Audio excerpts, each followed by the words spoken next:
Welcome back to another explainer by the Foundry by Forge College. Today we're looking at designing interaction flows and onboarding.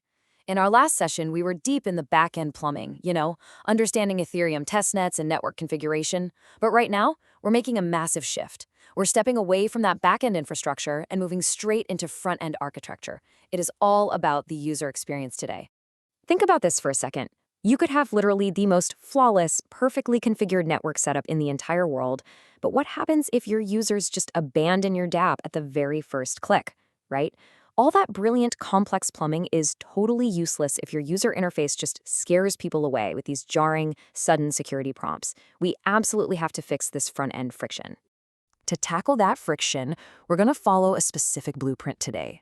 We'll look at the wallet friction problem, the bridge and gate model, mapping the user journey, progressive disclosure rules, and finally, we'll wrap up with the wallet flow artifact.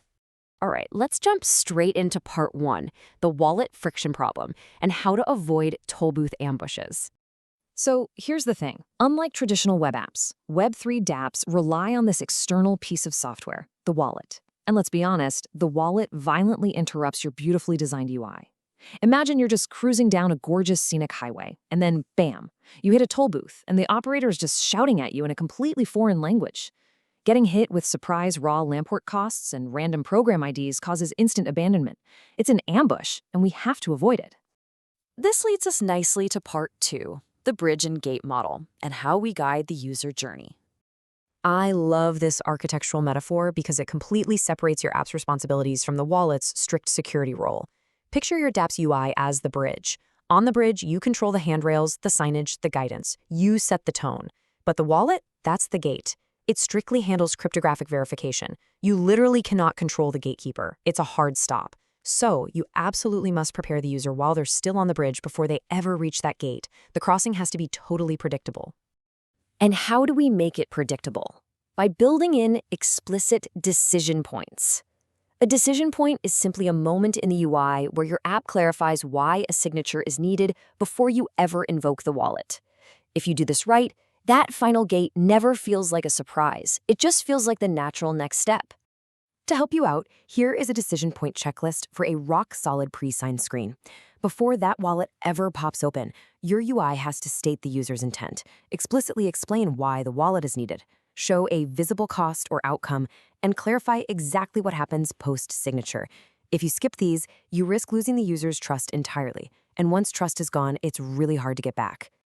Let's move on to part three, mapping the user journey and looking at the step-by-step UI flow. Let's put our blueprint to the test with a real-world scenario. Imagine we're designing the onboarding and buy flow for a limited edition marketplace item on Solana. We want to trace the exact journey to buy edition number 12 for 0.5 SOL. Step 1 is the welcome intent. We don't just abruptly ask them to connect, we tell them why they are connecting. Step 2 is connecting the wallet. Step 3 is our crucial pre-sign confirmation. Remember that checklist we just went over? And step 4 is wallet prompt handling, where we actually anticipate a rejection and gracefully manage those states. See how these handrails guide them seamlessly right up to the gate? But hey, we aren't quite done. Step 5 is post-purchase. Let's say they make a successful purchase. The absolute last thing we want to do is immediately build another gate and ask them to sign again for something trivial like a profile update. Let the user enjoy their success first. A golden rule here is to always defer non-essential permissions until the user sees a clear, tangible benefit. Basically, don't ruin the celebration with another toll booth. This brings us to part 4, progressive disclosure and protecting novice clarity. As you dive deeper into design courses with Forge College, you learn a pretty fundamental truth about human-computer interaction. Overwhelming users with raw data destroys trust. So the solution is progressive disclosure. For the novice default, we show a simple intent and an approximate SOL cost. Nice and easy. But we keep full blockchain transparency accessible via a toggle for an advanced view. This reveals discoverable transaction details and instruction data. It's honestly a win-win because it protects clarity for beginners while keeping your power users completely happy. To make sure we actually enforce this, we use a strict engineering table. Here, we map the user intent to the in-app prompt on the bridge, and finally to the expected wallet prompt at the gate.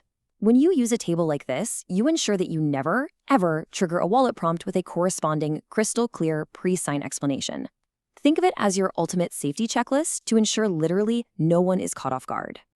Finally, we're at part 5, the wallet flow artifact, your engineering contract. So, what is the ultimate output of this entire architectural process?